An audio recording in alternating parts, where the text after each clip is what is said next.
Hi guys, NTSC level first में अब हम लेके चलेंगे tricky MCQs questions. Very very important. ये इस टाइप के क्वेश्चंस काफी क्वेश्चन आते हैं एग्जाम में। तो ये रहा आपके सामने क्वेश्चन नंबर फर्स्ट। बताना बच्चों, a book is lying on A table. A book is lying on a table. Which force is responsible? Which force is responsible?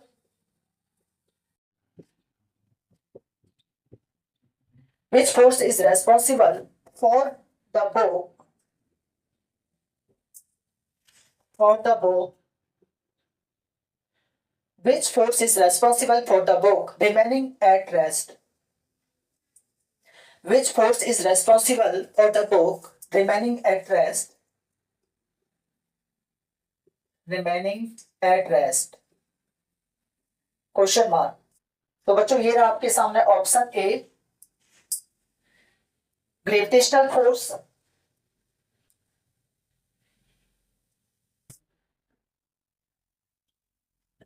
Gravitational force. Option B, inertia of rest. पहले frictional force लेते हैं। Frictional force. Option C, inertia of rest.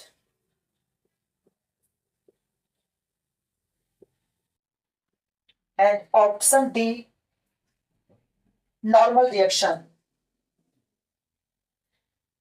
Normal reaction. तो बच्चों अब time start होता है आपका। Tell मी।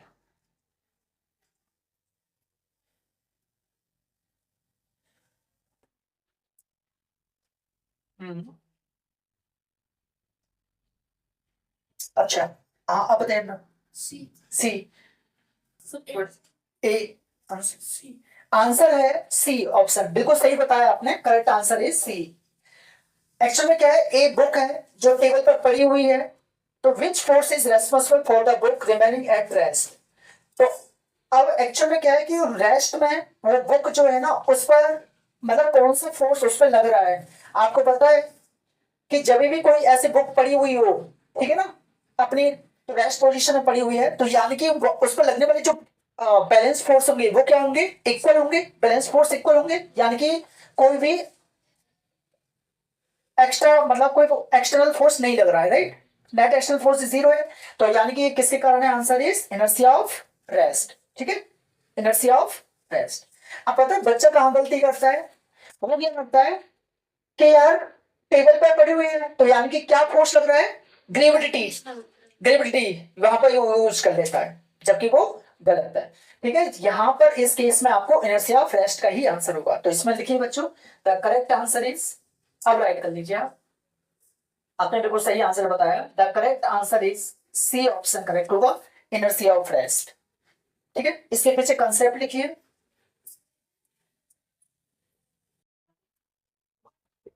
अब देखो स्टूडेंट क्या करता है, एक्चुअल में क्या है, ये ट्रिकी एमसीक्यूज है। ठीक है, तो यहाँ पर स्टूडेंट क्या करता है, स्टूडेंट्स ऑफन चूज,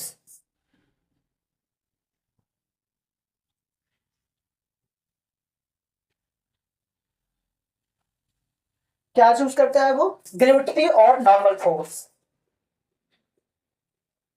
ग्रेविटी और नॉर्मल फोर्स।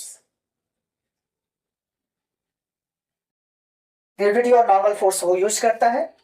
जबकि होता क्या है, but inertia of rest, but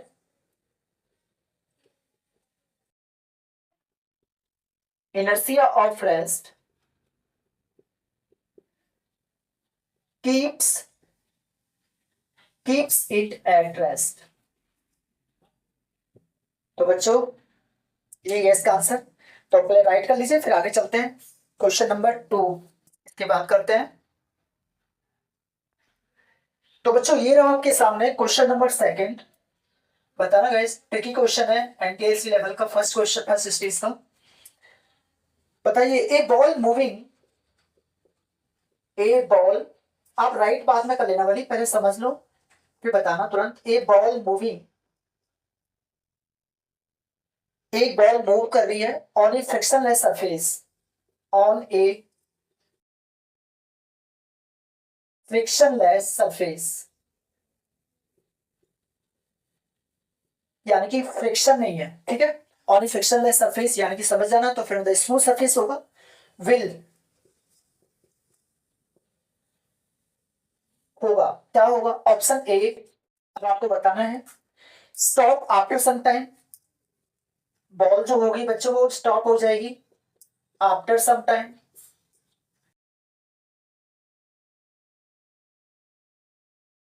option B, move with decreasing speed, move with decreasing speed.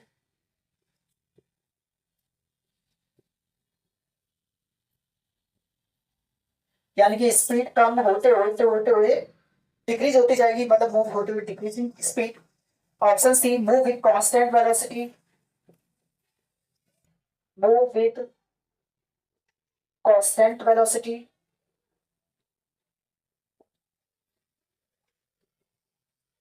Option D है, move with increasing speed, move with increasing speed.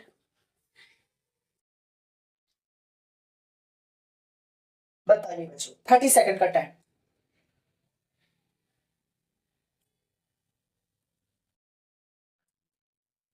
हाँ बताइए। सी। सी, आप बताइए। सी। सी, सी। सी सी। बिल्कुल सही है, एब्सोल्युटली करेक्ट आंसर। सभी बच्चों ने आंसर सही दिया है, सी ऑप्शन करेक्ट होगा, ठीक है। चलिए आप मुझे बताइए ध्यान, सी ऑप्शन आपने कैसे बोला? मतलब बॉल अगर फ्रिक्शनलेस सरफेस पे तो कांस्टेंट वेलोसिटी चलती जाएगी। बिल्कुल सही बात है भाई, फ्रिक्शनलेस सरफेस है यानी कि स्मूथ सरफेस है, और स्मूथ सरफेस में external force, net external force greater होता है। नेट एक्सटर्नल फोर्स ग्रेटर का मतलब है मतलब बैलेंस फोर्स होता है, ठीक है। बॉडी मूव करती है वो कांस्टेंट स्पीड से चलती जाएगी चलती जाएगी, तो move with constant velocity, C option correct होगा। तो आंसर है, करेक्ट आंसर लिख लीजिए गाइस, अब लिख लीजिए आप, करेक्ट आंसर है सी, सी ऑप्शन है, ठीक है। अब एक्चुअल में होता क्या है, ट्रैक मतलब बच्चा क्या सोचता है, तो मैनी थिंक, बहुत से क्या सोचते हैं, मैनी थिंग्स, इसलिए ट्रिकी क्वेश्चन है ना, ठीक है।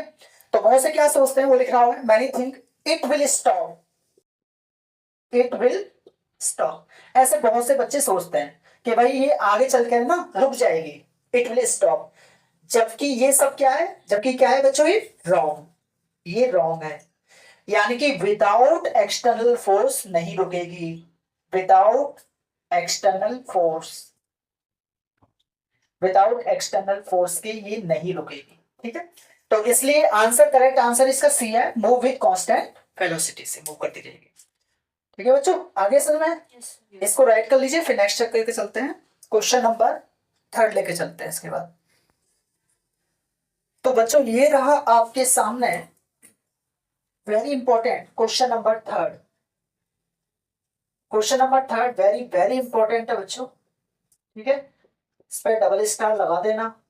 क्यों इंपॉर्टेंट है, तो देखो आपको पता चल जाएगा। विच स्टेटमेंट, सोच समझ के बताना बच्चों, पहले आप समझते जाइए। Which statement represents, which statement best represents, ठीक है। तो यहां पर हम लिखेंगे बेस्ट रिप्रेजेंट्स, बेस्ट यानी कि बेस्ट रिप्रेजेंट करेगा वो। विच स्टेटमेंट बेस्ट रिप्रेजेंट, वही बताना है आपको। Which statement best represents the Newton's first law, Newton's first law, Newton's first law. Option A, अब बताना। Force is needed to keep, force is needed to keep, force is needed to keep an object moving, an object moving। Option B है, force is needed to change motion, force is needed to change motion. Option C, force produce motion. Force produce motion. और option D है, force produces acceleration only. Force produces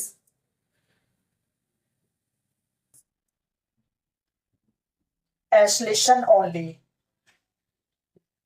बताइए बच्चों, which option correct? Wow, बहुत सारे बच्चे हाथ उठा रहे हैं। अच्छा, चलिए, हाँ ध्यान, आप बताइए। Sir B option. B option, force is needed to change motion. Answer बताइए। बी, बी, फर्स्ट बी, बिल्कुल एब्सोल्युटली करेक्ट। सभी का आंसर बी आ रहा है, ठीक है, तो आंसर बिल्कुल सही है, बी आंसर है। अब मुझे बताइए ध्यान, बी क्यों है? सर मतलब अगर हम फोर्स लगाएंगे तो उसके लिए मतलब मोशन को चेंज करने की जरूरत पड़ेगी। राइट, बिल्कुल सही बात है। तो इसमें लिखिए आप, लेकिन एक्चुअल में क्या है, ट्रैक स्टूडेंट क्या सोचते हैं, तो देखो एक बात सुनो कि पहले तो हम देख लेते हैं विच स्टेटमेंट बेस्ट रिप्रेजेंट, कि भाई force needed to keep an object moving.